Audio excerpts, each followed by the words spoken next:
Gaudete in Domino Temper, regocíjense en el Señor todo el tiempo. Palabras que escuchamos en el introito de la misa de hoy o en la antífona de entrada, que debería ser el canto de entrada de la celebración de hoy. Y es por ello que a este tercer domingo de Adviento le conocemos como el domingo de Gaudete, el domingo del regocijo, de la alegría. Son palabras que se toman de la carta a los Filipenses, que justamente es la segunda lectura del día de hoy, carta en la que el apóstol San Pablo exhorta a esta comunidad diciéndoles Gaudete in Domino semper, iterum dico gaudete, es decir, alégrense, regocíjense en el Señor siempre. Se los repito, alégrense. Y esto lo dice San Pablo porque el Señor está cerca. Hemos estado preparándonos en este tiempo de Adviento, que justamente es eso, un tiempo de preparación, pero hoy la iglesia exhorta a sus hijos diciéndoles, alégrense, ya está cerca. Ánimo, no desmayen, regocíjense porque el Señor está más cerca que cuando iniciamos este camino. Y justamente esta alegría la iglesia nos las muestra también con signos externos, y es la razón por la cual en el día de hoy se permite que los ornamentos del sacerdote sean color rosa, el rosado para significar justamente esta alegría distinta a ese morado de espera o de penitencia en el que veníamos los días anteriores. Hoy se nos permite entonces que el sacerdote utilice este color rosa, la animación de los cantos, los instrumentos, las flores, es decir, hay un componente externo que ambienta esta alegría que vivimos hoy, que no es la alegría plena de la Navidad, pero sí es una alegría que nos está invitando a esperar con ese anhelo, con ese regocijo que el Señor está cerca. Y justamente la liturgia de la palabra de hoy nos lleva a experimentar ese gozo, esa alegría. La primera lectura está tomada del capítulo 3 del profeta Sofonías, que nos invita precisamente a esta alegría de la que hemos venido hablando. El profeta Sofonías, cuyo nombre significa Dios protege, es un profeta que ejerce su ministerio en la época del rey Josías. Estamos hablando del año 639 aproximadamente hasta el año 609. Nos encontramos en ese contexto en el que el reino del norte, el reino de Israel, había sido ya destruido por los asirios. De hecho, las fuerzas de Babilonia habían ya llegado sobre los asirios en esa parte norte de Israel y amenazaban con llegar a la parte sur, al reino de Judá. Sin embargo, es el mismo tiempo en el que el rey Josías, cerca del año 622, había emprendido toda esa reforma conocida como la reforma deuteronomista, en la cual Josías estaba saneando de toda la idolatría que había impregnado también al reino de Judá. Estaba él haciendo esa limpieza. Recordemos que había derribado los altos que había construido, mandado a construir Salomón ya en su ancianidad al este de Jerusalén. Ese culto a la diosa Artastet de los sidonitas. También había mandado a hacer Salomón altos o altares al dios de los moabitas y también altares al dios de los amonitas, es decir, a Milcón, a Moloc. Todos estos dioses paganos habían adquirido un espacio de culto en medio del reino de Judá. Y entonces Josías había emprendido esta campaña de saneamiento de la idolatría, que recordemos había incluso podido extenderse Josías hacia la parte norte, en Samaria, en Dan, en Betel. Había llegado la campaña de Josías de saneamiento, de limpieza del culto, y había roto las estatuas idolátricas que en esa parte norte se habían mandado construir en la época de Jeroboam, entre otros reyes de la parte norte. Y justamente a la muerte del rey Josías, los reyes que le suceden son reyes que actúan de espaldas a Dios. Y esta es la razón por la cual Sofonías, el profeta, va a empezar a predicar la destrucción que le sobreviene al pueblo de Judá, que se trataría precisamente de la llegada de las tropas de Babilonia a Jerusalén, cuando toman posesión de la ciudad amurallada, de la ciudad de Jerusalén, destruyen el templo y se exilia a los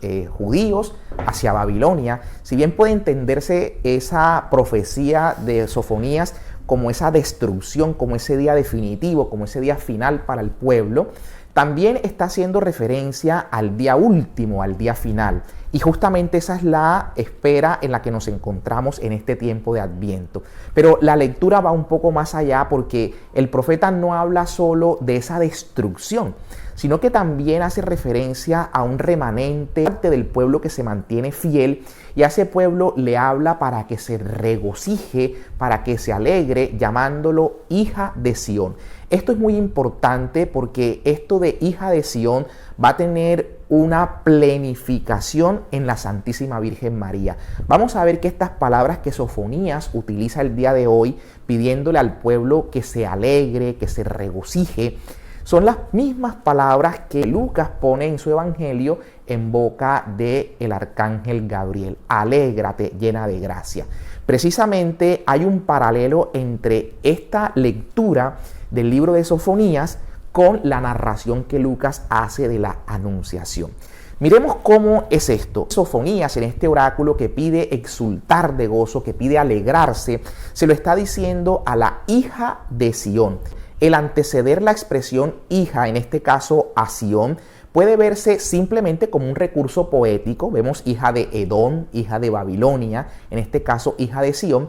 También vamos a entender que se refiere a un remanente fiel y hay otras connotaciones que vamos a mirar. Pero simplemente entendámoslo de momento con el significado que encierra Sión en este caso. Sión, que por primera vez aparece en el libro de Samuel cuando David conquista la ciudad de los Jebuseos y toma posesión de esto que era una fortaleza de los Jebuseos, un monte, ¿no? El monte o la montaña en la cual posteriormente va a ser construida no solo la ciudad de Jerusalén, sino que en especial el templo. Es decir, que Dios hace su morada y habita en Sión, en el monte, en la montaña. Sión, en una acepción natural, significaría la madre de las naciones, la madre de todos los pueblos. Y hablando de la hija de Sión, vemos al profeta Isaías, vemos varios salmos precisamente hablando de este regocijo por Sión, generalmente visto siempre en un contexto espiritual, ¿no? Como donde Dios ha puesto su presencia. La alegría y el gozo de Dios es Sión. Ahí está su morada, ahí está su presencia. Vemos también al profeta Zacarías cuando anuncia al Mesías,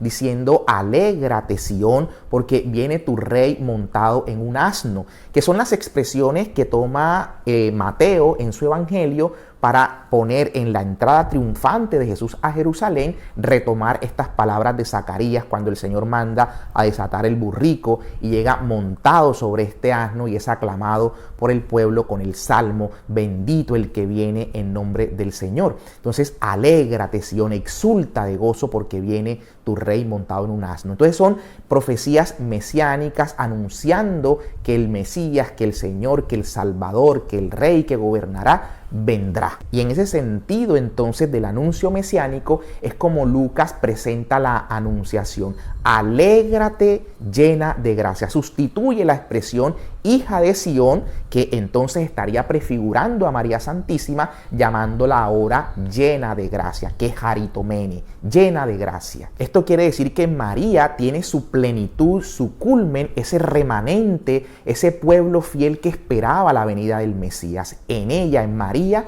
queda consumada esta prefiguración de la antigua alianza de la hija de Sión. Y es que Lucas nos pone esto todavía mucho más claro cuando sigue diciendo: el Señor está contigo. Justo las palabras que Sofonías habla en su oráculo, cuando después de decir alégrate, exulta de gozo, hija de Sión, hace referencia a que el Señor está en medio de ti. Eso de que el Señor está en medio de ti es justamente lo que le dice el ángel a María: el Señor está contigo.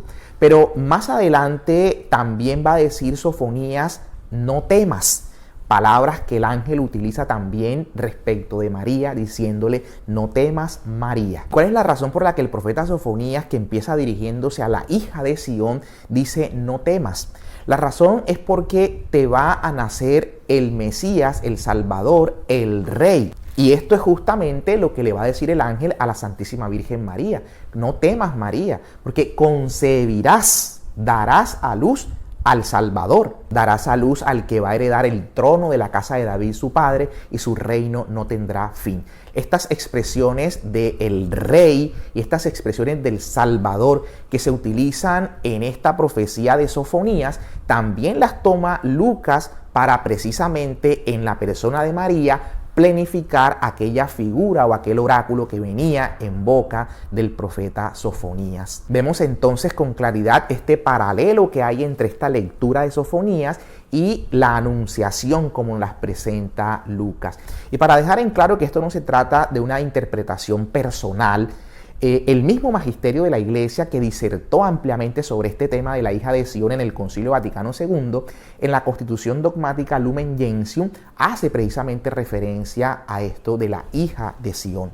Leo textualmente: los libros sagrados del Antiguo y del Nuevo Testamento y la venerable tradición manifiestan en forma cada vez más clara el oficio de la Madre del Salvador en la economía de la salvación. Y por así decirlo, lo muestran ante los ojos. Los mismos libros del Antiguo Testamento describen la historia de la salvación en la cual se prepara paso a paso el advenimiento de Cristo al mundo. Estos primeros documentos, tal como son leídos en la Iglesia y entendidos a la luz de una ulterior y más plena revelación, iluminan poco a poco y de forma cada vez más clara la figura de la mujer madre del Redentor. Ella es esbozada proféticamente bajo esta luz en la promesa de victoria sobre la serpiente, hecha a nuestros primeros padres caídos en pecado. Así también, ella es la Virgen que concebirá y dará a luz un hijo cuyo nombre será Emmanuel. Ella sobresale entre los humildes y pobres del Señor que confiadamente esperan y reciben de Él la salvación. En fin, en ella, excelsa hija de Sion, tras larga espera de la promesa, se cumple la plenitud de los tiempos y se inaugura la nueva economía cuando el Hijo de Dios asumió de ella la naturaleza humana para librar al hombre del pecado mediante los misterios de su humanidad. Evidentemente, esta última parte, cuando se enfatiza en que ella sobresale entre los humildes y pobres del Señor, es decir, ese remanente fiel que esperaba la venida del Mesías, dice el texto claramente que en ella, excelsa hija de Sion, tras una larga espera de la promesa, se cumple la plenitud de los tiempos. Y bien, en el Evangelio, que también está tomado de San Lucas, se nos va a presentar la figura de San Juan Bautista. Pero de este texto se nos habla mucho, ¿no? De la tarea de Juan, de que Juan es el precursor, de que Juan no era digno de desatar la correa de las sandalias de Jesús, de que Juan señalaba al Señor, de que invita al arrepentimiento. Eso es importante, por supuesto que sí, pero hay un detalle que a veces no se nos cuenta mucho y es lo que hoy vemos aquí en este Evangelio, cuando se nos cuenta de estos tres grupos de personas que se acercan a Juan y las palabras que Juan tiene para cada uno de estos grupos. Primero se nos habla de una turba que se le acerca, la muchedumbre que se acercan a Juan y le preguntan que qué tienen que hacer. Y Juan les dice algo muy simple, ¿no? Practicar la justicia. Juan le dice, mire, si usted tiene 2 túnicas, quédese con una y dele otra a quien no tiene. Si usted tiene comida, haga lo mismo con su comida. Juan está insistiendo en la centralidad de la caridad y de la justicia de misericordia, porque es importante que se nos ha enseñado un concepto de justicia según el cual se trata de darle a cada quien lo que merece. Y ese no es el concepto cristiano. El concepto cristiano de justicia va mucho más allá, en el sentido de que se habla más bien es de misericordia. Es decir, aquel que se acerca a mí buscando lo que le corresponde es la mera justicia humana. Si yo tengo un trabajador, a mí lo que me corresponde es pagar estrictamente lo que las leyes prevén respecto de ese trabajador, lo que tengo convenido con ese trabajador desde el marco de la ley. Pero cuando yo abogo por ese trabajador, por mirar cómo está su familia, qué necesita ese trabajador más allá de, ¿no? Entonces, eso es lo que Cristo nos invita. Cuando hemos hecho lo que nos corresponde a la luz de las leyes humanas, que deberíamos hacerlo, pero sería apenas lo normal entre los hombres, entre los seres humanos. Aquel que ha abrazado el cristianismo, que se ha revestido del Espíritu de Dios, va a mirar la vida no en función del cumplimiento irrestricto de la ley humana, sino más bien desde la práctica de la caridad, es decir, desde la misericordia. Yo debo extender la raya, ¿no? Dice el Señor, el que te pide que le acompañe 1 milla, acompáñalo 2. Y entonces a eso nos invita Juan. Entonces es desprenderse de lo que se tiene y a veces de lo que incluso duele para compartirlo con el otro. Esa es la invitación que nos está haciendo en este momento Juan, al decirle a la gente, digámosle así, a la gente simple, a la gente del común, que la práctica de la caridad y lo que Dios quiere con nosotros, entre los hermanos, es que se ayuden unos con otros. Y fijémonos que también se le van a acercar unos publicanos. Los publicanos tenían fama precisamente de pecadores públicos, eran considerados desleales. ¿Cómo es posible que estos judíos estén ahora trabajando para el imperio, recaudando impuestos para Roma? Entonces esos publicanos se le acercan a Juan y le preguntan, ¿qué tenemos que hacer? Juan no les dice abandonen su oficio. Juan les dice ejérzanlo con rectitud, no cobren más de lo que corresponda. Y eso también nos lo está diciendo hoy a nosotros. El que trabaja como albañil, trabaje con rectitud, con honestidad. El que trabaja como taxista, hágalo cobrando la tarifa justa, con honestidad, con responsabilidad.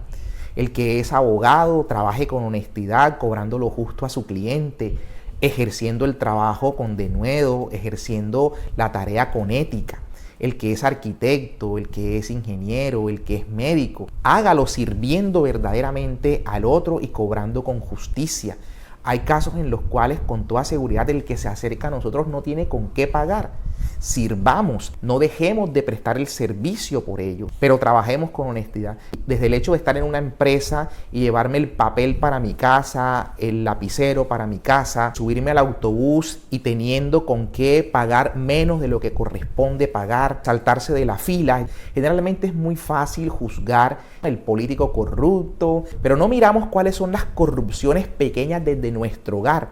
El no hablar con la verdad, el mentir es corrupción.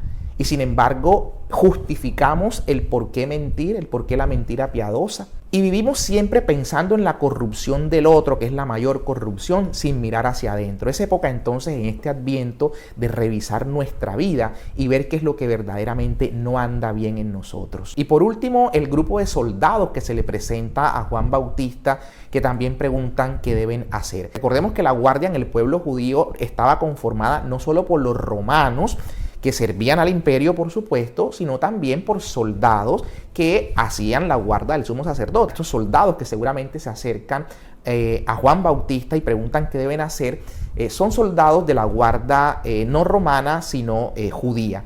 Y Juan Bautista lo que les va a decir es que no extorsionen, que procedan con rectitud. Y esa es la insistencia. Cuando nos volamos un semáforo y el policía de tránsito aparece y creemos arreglar con el policía de tránsito ofreciendo un dinero o aceptando la exigencia del policía de tránsito de dar un dinero porque supuestamente nos evitamos pagar una suma mayor, eso es corrupción. Y esa corrupción es la que debemos extirpar. Entonces, tratar en lo posible, insisto, de revisar nuestra vida en este Adviento. Que esa sea entonces la tarea de esta reflexión del día de hoy. ¿Qué es lo que en mi vida está mal, que yo debo pulir, que yo debo cambiar, que yo debo corregir? Mi profesión, mi actividad, mi oficio, ¿lo estoy ejerciendo con honestidad? ¿Lo estoy haciendo con disciplina? ¿Lo estoy haciendo con ética? ¿Lo estoy haciendo con justicia? ¿Qué aporte estoy haciendo yo con mi profesión, con lo que sé, con lo que conozco, con el talento que Dios me ha dado? ¿Qué aporte estoy haciendo yo a esta sociedad? Entonces, tratar de que hagamos esa revisión y que el Señor nos dé la gracia de que sea una revisión a la luz de su Espíritu para que todo aquello que haya que corregir se corrija. Un feliz domingo para todos.